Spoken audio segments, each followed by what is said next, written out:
자, 전국에 계신 수험생 여러분 반갑습니다. 자, 이제부터 지역 인재에 대해서 수업을 진행하도록 하겠습니다. 자, 여러분, 이제 문법 파트에서 여러분들이 좀 생각하셔야 될 부분들이 있죠. 뭐냐? 문법은 우리 외울 건 외워야 됩니다. 그런데 단순 무식하게 외우면 어떤 일이 벌어지죠? 오늘 외우고 내일 뭐가 된다? 까먹어 버린다라는 거죠. 그리고 또 하나, 여러분들이 국어를 잘못 생각하는 것 중에 하나가 난 한국 사람이야. 대충 공부해도 국어 정도야? 국어 정도야 하다가 지역 인재가 될 수 없다라는 겁니다. 그러니까 제가 얘기하는 거, 특히나가 중요하다 하는 걸 위주로 반드시 암기해 두셔야 됩니다. 그런데 저는 단순 암기를 시키지 않습니다. 어떻게? 원리 학습을 시킬 겁니다. 이해되셨죠? 그럼 원리 학습이 뭐죠? 이제 따라와 보시면 압니다. 자, 하나씩 보도록 합시다. 첫 번째, 핵심 이론 총정리라고 되어 있죠. 거기서 첫 번째, 언어의 언어정의입니다. 그런데 선생님, 언어의 정의가 시험에 나오나요? 충분히 나올 수가 있습니다. 자, 무슨 얘기냐면 언어는 내용과 형식을 갖춘 하나의 기호이며 규칙을 바탕으로 운영되는 하나의 체계이다. 여기서 중요한 거는 언어라는 것은 내용과 형식을 갖고 있다라는 것. 이게 무슨 말일까요? 잘 봅시다. 자, 이렇게 꽃이 있다고 합시다. 그러면 이거의 하나의 언어를 말하기 위해서는 무엇이 있어야 된다? 내용도 있어야 되고 형식도 있어야 된다. 그쵸? 그럼 형식은 뭐라고 우리는 꽃이라는 글자 형식을 갖고 있죠. 그럼 내용은 냄새가 나고 그 다음에 여자친구에게 선물을 주거나 특별한 날에게 누구를 선물 줄 때 기뻐하는 어떤 대상이라는 내용을 갖고 있는 거죠. 이런 것들이 모여서 뭐가 된다? 꽃이라는 언어가 되더라. 이해되셨죠? 그러니까 중요한 건 무엇을 해야 된다? 언어는 내용과 형식이 있다라는 거 반드시 기억해 두시기 바랍니다. 자, 두 번째, 언어의 일반성이죠. 별표가 쳐져 있네요. 그러면 중요한 것 중에서도 특히 우리가 좀 알아둬야 된다. 그런 것들을 지금 이야기하는 겁니다. 자, 그러면 언어는 크게 7가지죠. 자, 여러분들 거기 교재에 보면 조금 모자란 부분들은 선생님이 이렇게 뭘 통해서 PPT를 통해서 칠판을 통해서 첨가를 해 놨습니다. 그러니 반드시 필기를 해 두시기 바랍니다. 그 중에서도 우리는 기호성, 사회성, 자의성, 추상성 정도는 꼭 기억해 둬야 된다. 내가 출제자라면 요 4개 중에 하나 낼 가능성이 높다. 특히나가 기사, 자, 추. 요거는 알아둬야 된다. 그럼 기호성이란 건 뭐냐? 우리 앞에서도 얘기했죠. 기호성이라는 게 결국은 뭐죠? 이거죠. 하나의 무엇으로? 언어는 내용을 가지고 무엇으로? 언어라는 형식으로 표기를 해준다. 그러면 형식은 기호네요. 그렇죠. 근데 약간 우리가 심한 문제로 나가면 이렇게 나올 수도 있어요. 자, 우리 건물에 가면 이런 것들이 있죠. 여기 남자 그림도 있고 또 여기 보면은 뭐 치마 이렇게 돼서 여자 그림도 이렇게 돼 있죠. 기억나시나요? 어디에? 건물이 1층이든 2층이든 칸칸이 가면은 위에 조그맣게 걸려져 있죠. 뭘 얘기하는 거죠? 화장실 기호죠. 이런 것도 언어의 기호성이라는 겁니다. 두 번째, 사회성은, 자, 우리는 사회성을 가기 전에 무엇부터? 자의성부터 한번 가보도록 합시다. 자의성은 우연히 나라마다 자기들이 필요한 말을 만들어낸다라는 거죠. 예를 들어서 이게 꽃이 있어요. 그런데 우리나라에서는 이거를 뭐라고 하죠? 꽃이라고 합니다. 그러면 영어에서는 미쿡이라는 나라에서는 뭐라고 하죠? 플라워라고 얘기를 하죠. 뭐 일본에서는 또 뭐라고 얘기하겠죠. 그쵸? 그러면 미국이든 우리나라든 일본이든 꽃이라는 내용은 똑같은데 자기 나라에 따라서 어떻게 쓰는 게 다르더라. 그게 바로 자의성이더라. 그러면 이런 언어 사이에는 무엇이 없다? 필연성이라는 것이 존재하지 않는다. 만약에 필연성이 있다라면 우리나라도 꽃, 미국도 꽃, 일본도 꽃 이렇게 얘기를 해야 되는데 그렇지 않다는 얘기죠. 그러면 자의성에 의해서 뭔가를 만들어냈어요. 그럼 사람들은 이제 뭐가 된다? 만약에 예를 들어 봅시다. 이게 뭐죠? 분필이죠. 그런데 분필이라고 만들었어요. 근데 미국에서는 이걸 뭐라고 할까? 분필? 아니죠. 초크 이렇게 얘기하겠죠. 그러면 한국 사람들은 분필이라고 약속했단 말이에요. 무슨 색이죠? 흰색 분필이죠. 그럼 약속을 하는 거예요. 사람들이 이제 만들어졌으니까 이거를 뭐라고 하자? 분필이라고 얘기하자. 그럼 모두 다가 뭐 해야 된다? 분필 얘기해야 된다라는 거죠. 그러면 사회성은 말을 하는 언중의 약속이다. 그래서 뭐가 된다? 불가역성이라고 합니다. 누군가가 이거를 함부로 바꿀 수가 없다라는 거죠. 나는 분필인데 난 싫어. 난 분필이 싫어.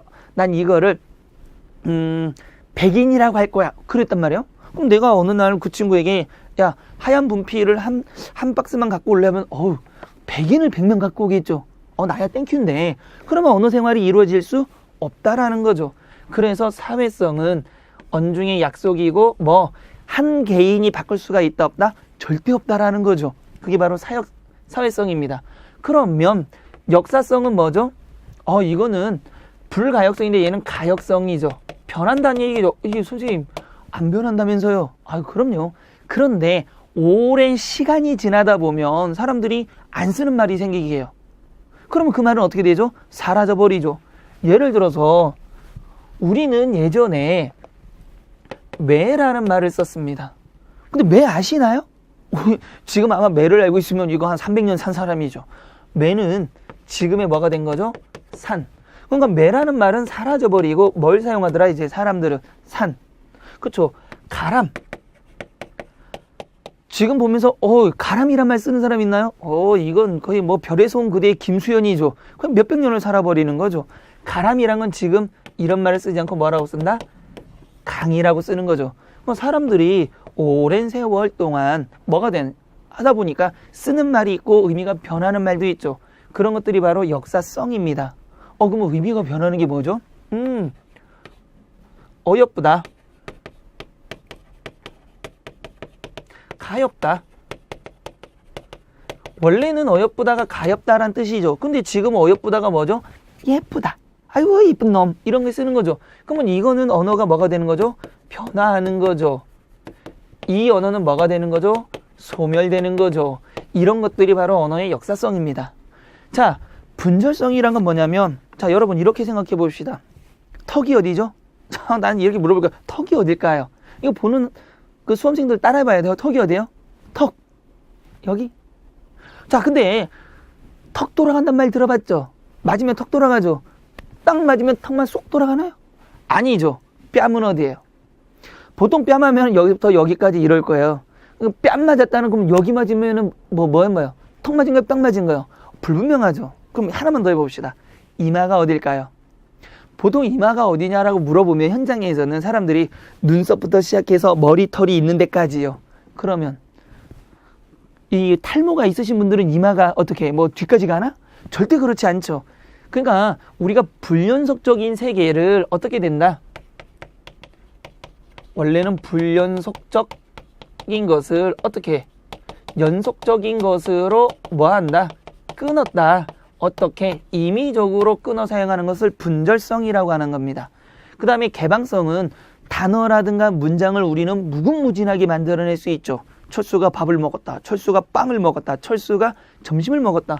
그렇게 새로운 단어 또는 기존에 있는 단어를 새로 편집해서 무궁무진하게 만들어낼 수 있다는 게 바로 언어의 개방성입니다. 추상성이라는 것은 여기는 안 나왔으니까 안 해도 되지만 그래도 혹시 모르니까 봅시다. 개나리, 진달래, 장미 이것들은 뭐죠? 개나리 사와라면 개나리 사올 수 있죠. 진달래 사와라면 진달래 사올 수 있죠. 장미 사와라면 장미 사올 수 있죠. 그러면 이거는 굉장히 구체적인 거죠. 근데 이 구체적인 것들이 합해서 총칭해서 말하는 게 뭐죠? 바로 꽃이라는 거죠. 근데 여러분 잘 아셔야 되는 게 꽃은 실제 존재하는 걸까요? 아닙니다. 왜요? 꽃 있잖아요. 꽃집. 그래서 틀릴 수 있다는 얘기죠. 만약에 심하러 나오면 저는 이걸 내고 싶어요. 보세요. 꽃을 사오라고 제가 10,000원을 줬어요. 그럼 정확히 꽃을 사올 수 있을까요? 꽃은 사오지만 개나리, 진달래, 장미 중에 뭘 사올 줄 모른단 말이에요. 근데 내가 개나리 사와라면 개나리 사오겠죠. 장미 사와라면 장미 사오겠죠. 그래서 이 꽃이라는 것은 총칭어로 추상적이다. 이렇게 개념을 정리하시면 됩니다. 자, 그래서 언어의 일반성까지 끝내놨습니다. 두 번째, 거기 보면 언어의 기능, 체계, 구조가 있는 거죠. 그런데 기능 체계는 책을 보면서 좀 얘기를 하도록 하겠습니다. 이거 좀 치우고. 자, 표현의 기능, 가마의 기능 별표 치시고요. 별표 치는 거는 나올 만합니다. 가마의 기능 중에서도 뭐 듣는 사람으로 하여금 밑줄 칩시다. 이 부분 특정한 행동을 하는 기능, 특정 행동하도록 하는 기능, 거기 밑줄 치고요. 그 다음에 친교적 기능 별표. 친교적 기능에서는 단순히 친교 사교만을 위주로 씀, 밑줄 치시고요. 네 번째 표출의 기능 별표 칩시다. 거기에다가 밑줄은 감정만 표출, 언어 자체의 본능적 기능 밑줄 칩시다. 자, 그러면 우리 언어의 기능 중에는 이 세 가지만 잘 알아두시면 됩니다. 먼저 가마의 기능, 특정 행동을 하도록 하는 거죠. 보통 가마의 기능에는 직접적 기능과 간접적 기능이 있습니다. 자, 문제는 특정 행동을 하도록 하는 거예요. 아, 우리 카메라 하시는 분, 그 분필 하나만 갖다 주실래요? 분필 주세요. 분필. 자, 이게 움직인단 말이에요. 그러면 행동을 하도록 유도했죠. 그럼 이건 직접일까요? 간접일까요? 직접인 거죠. 직접 갖고 오란 뜻이니까. 그 다음에 네, 더운 날 딱 에어컨 있는 방에 들어갔어요. 근데 가서 더워. 덥지 않니? 라고 물어봤죠. 그럼 뭐 하란 뜻이죠? 가서 에어컨을 틀어 달란 뜻이죠. 행동을 하도록 하는 건 맞죠. 그런데 이거는 직접 말한 게 아니고 돌려 말했으니까 뭐가 된다? 간접 기능에 해당한다. 되셨죠? 두 번째, 우리 세 번째로 친교적 기능, 친교, 사교만을 위주로. 자, 이거만 우리가 흔히 보통 이제 사람들이 만나면 무슨 인사하죠? 그냥 안부 인사 많이 전하죠. 오늘 날씨가 좋아요. 친교 기능에서는 날씨 좋은 날씨인데 다 알잖아요. 근데 가면서 오늘 날씨 좋네요 라고 얘기하는 건 뭐죠? 이게 바로 친교의 기능입니다. 그런데 갑자기 그때 와가지고 오늘 날씨 좋죠? 날씨 보면 모르니? 이거는 싸우자는 얘기잖아요. 보통 친교의 기능은 특별하다기보다는 자신의 감정을 위주로 해서 뭐가 된다? 상황이나 그 장면에 따라서 좀 친하기 위해서 하는 말.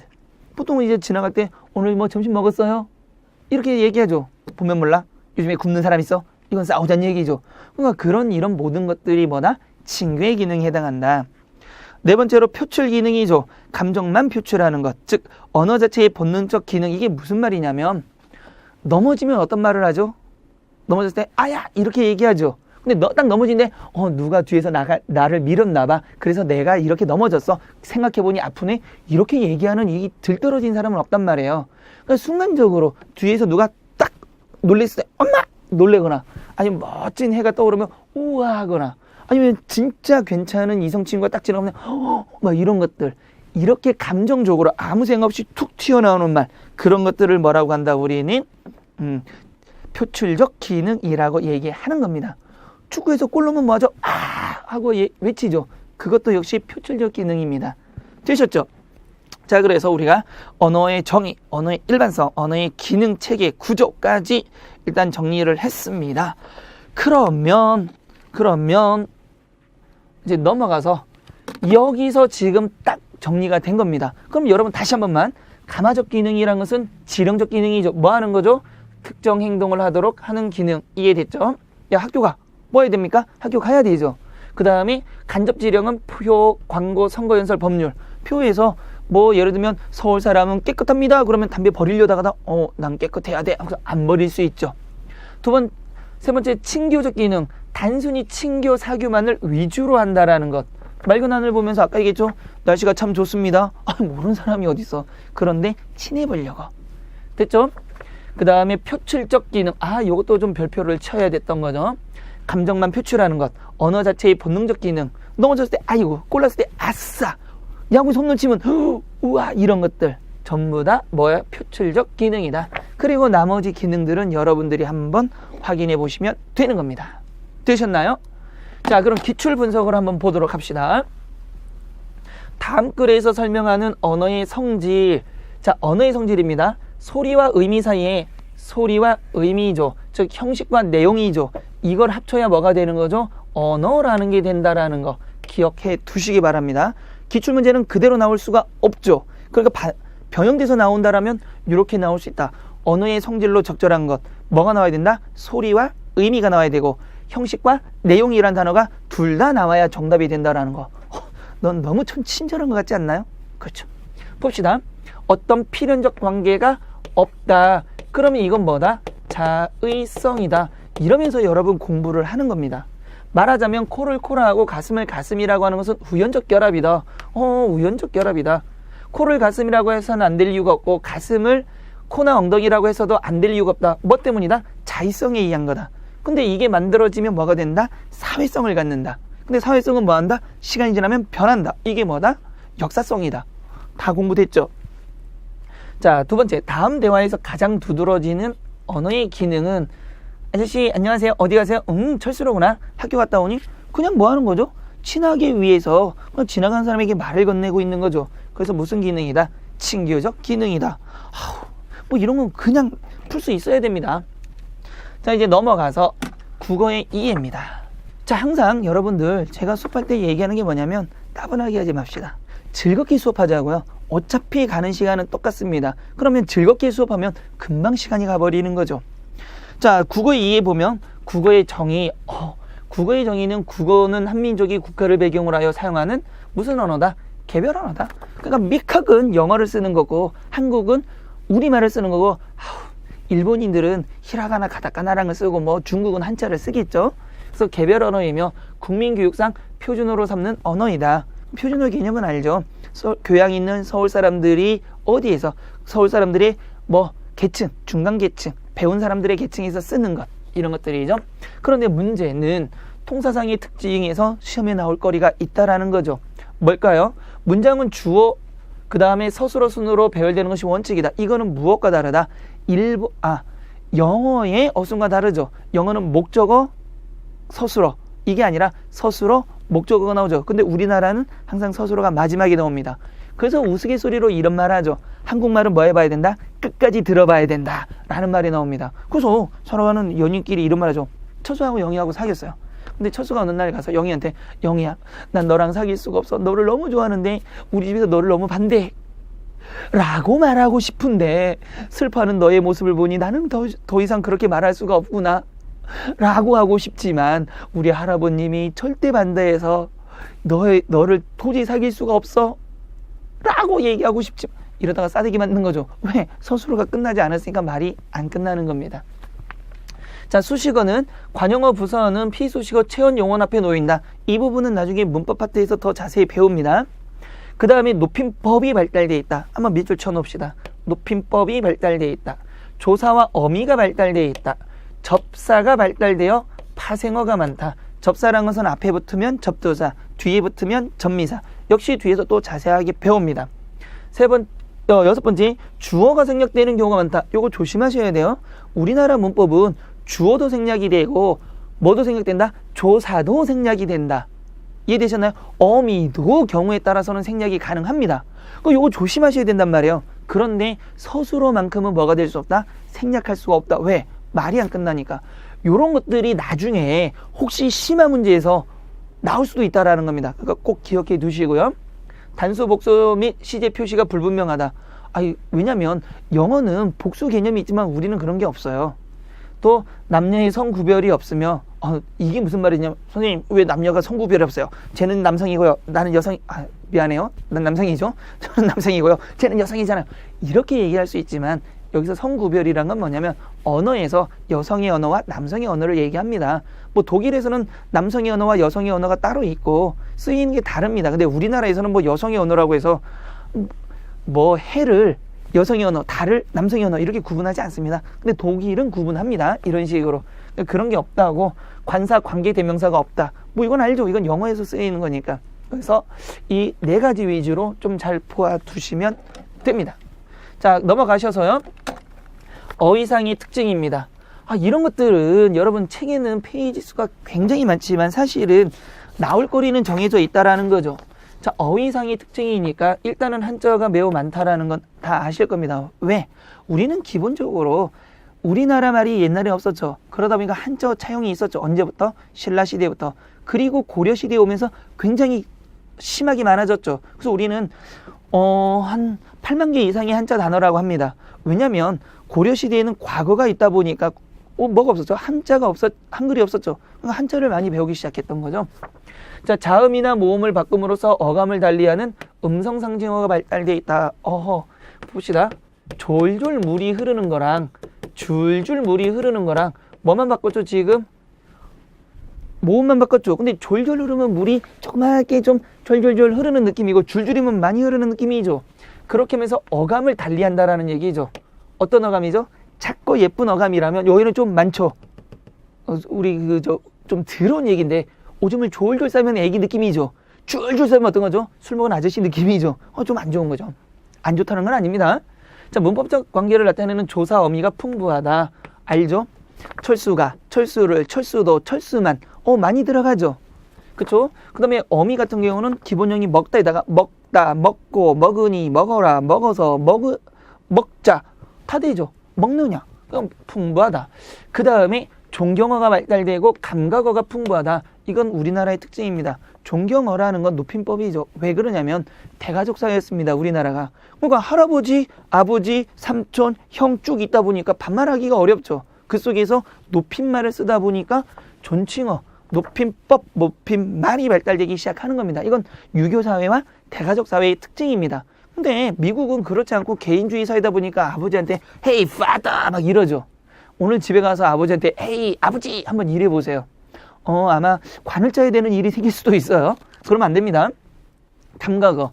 자, 영어는 노란색이 옐로 하나죠. 빨간색은 뭐죠? 레드 이런 개념밖에 없죠. 근데 우리나라 봅시다.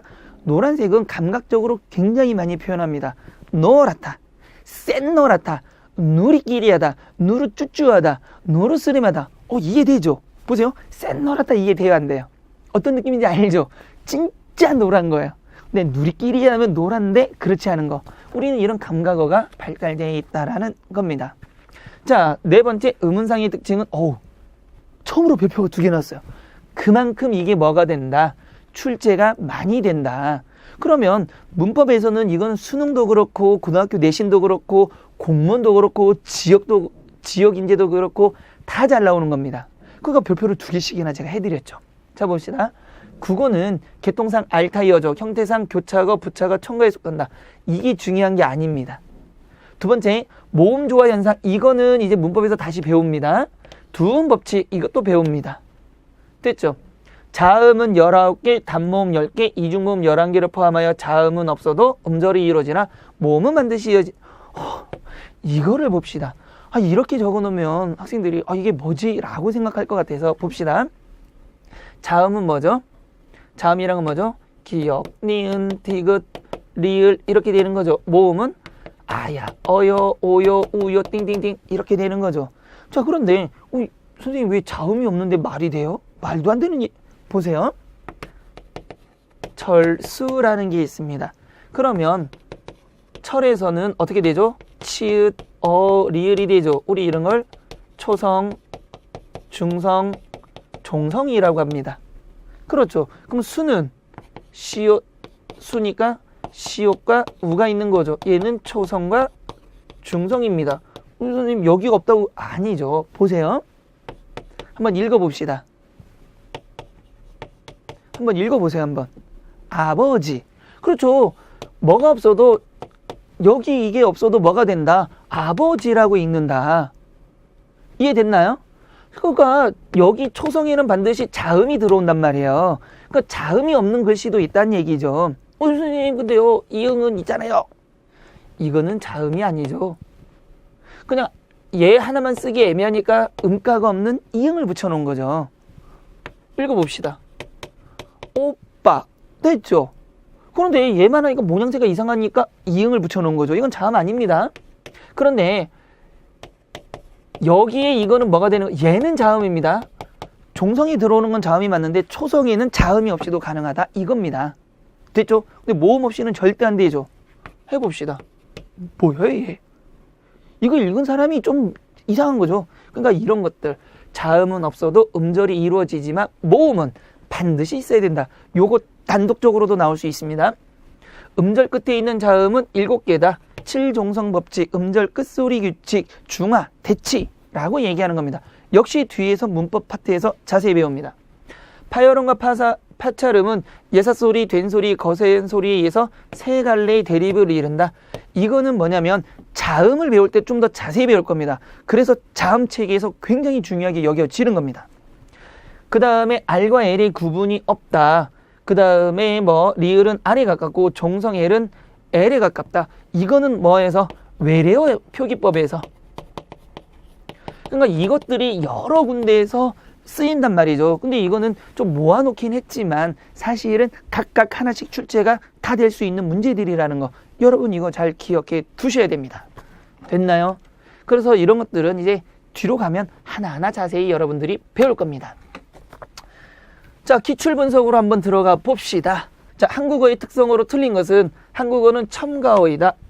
맞나요? 맞죠? 접사나 어미가 발달되어 있다. 맞죠? 접사, 접두사, 접미사라는 겁니다. 그래서 어떤 거죠? 앞에 와서 뜻을 제한하는 건 접두사, 뒤에 와서 뜻을 제한하는 건 접미사. 이런 건 뭐에 해당한다? 접사는 파생어에 해당하는 거였죠.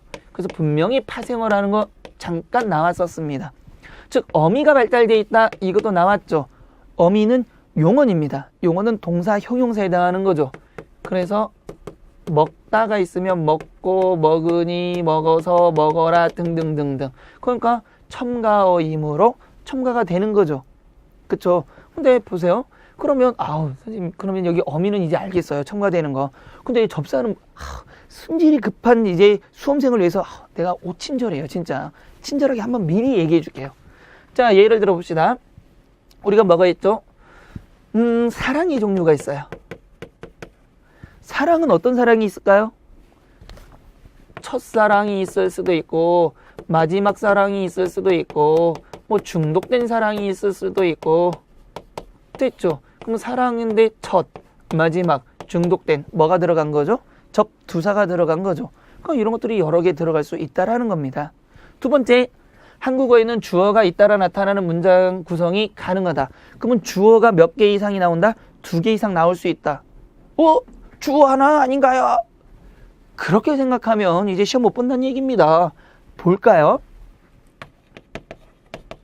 철수는 밥을 먹었다. 철수는 국을 먹었다. 철수는 반찬을 먹었다. 우리 먹는 거 좋아하니까. 그런데 얘를 하나의 문장으로 연결할 수가 있죠. 어떻게? 철수는 밥을 먹고 국을 먹고 반찬을 먹었다. 그러면 여기에서 또 우리가 생각해 봐야 될 문제가 뭐냐면, 우리 앞에서 분명히 얘기했지만 뭐 생략이 가능하다? 주어, 그 다음에 조사, 그 다음에 어미는 뭐가 가능하다? 생략이 가능하다라는 거 기억하시나요? 분명히 기억하셔야 됩니다. 그러면 하나의 문장인데 주어가 뭐죠? 철수. 밥을 먹고 누가 밥을 먹은 거죠? 누가 국을 먹었죠? 철수. 누가 반찬을 먹었죠? 철수. 그러면 얘는 뭐가 생략이 된 거다? 주어가 생략이 됐다. 왜?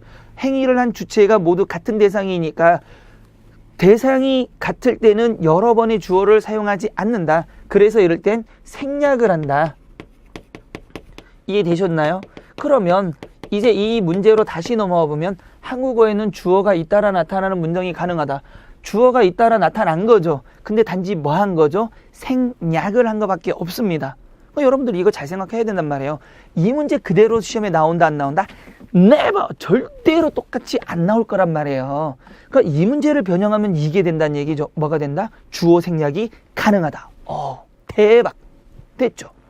세 번째 맞죠? 한국어에서 관용어는 항상 체언 앞에 온다. 관용어는 항상 체언 앞에 온다. 관용어는 뭘 꾸며주는 거죠? 체언을 수식하는 겁니다. 그래서 뒤에 우리 품사 배울 때 좀 더 자세히 배웁니다. 집이 있어요. 어떤 집이 있다 그럴까요? 큰 집이 있다 그럽시다. 그러면 여기서 체언은 집이죠. 명사면서 체언이죠. 그러면 집을 꾸며주는 게 뭐죠? 큰이 꾸며주고 있죠. 큰은 뭐가 되는 거죠? 관용어가 됩니다. 관용어. 그러면 봐봐. 있다 집이 아니죠. 큰 있다 아니죠. 큰은 반드시 뭘 꾸며진다? 집이 꾸며주는 거죠. 또 하나. 예쁜 돼지 그랬어요. 돼지는 분명히 체언이죠. 예쁜 돼지가 있다. 예쁜이 있단가요? 예쁜이 이따를 꾸며주나요? 아니죠. 예쁜이 돼지를 꾸며주고 있는 거죠. 그러면 돼지는 체언이죠. 그러면 얘는 뭐가 되는 거죠? 항상 앞에 와서 돼지를 꾸며주는 관형 어가 된다라는 겁니다. 뒤에서 좀 더 자세히 배웁니다. 한국어 관형사는 형용사처럼 활용한다. 에헤이, 활용은요. 이거는 뒤에서 이것도 별표가 여러 개 나올 겁니다. 활용은 반드시 어디에서만? 용언에서만 한다. 활용이란 건 용언은 결국 뭐다? 동사나 형용사에서만 하는 거다. 다른 것도 명사, 대명사, 수사, 관형사, 부사, 활용 절대 안 합니다. 그러면 용언에서 활용해서 이거를 어감과 어미라고 하는 겁니다. 뒤에서 이것도 역시 자세히 배워야 됩니다. 이해됐나요? 뒤에 자세히 배울 것들이 이미 기출로 다 나와 있다는 얘기입니다. 그러니까 선생님이 얘기하는 거, 핵심적인 거, 별표 치는 거, 중요하다고 하는 거 반드시 잘 체크해 놓고 나면 여러분들 이런 거 별거 아닙니다. 그냥 우리 다 정리될 수 있다라는 거 이해되셨죠? 그러면 잠깐 쉬었다가 우리 2강으로 넘어가도록 합시다.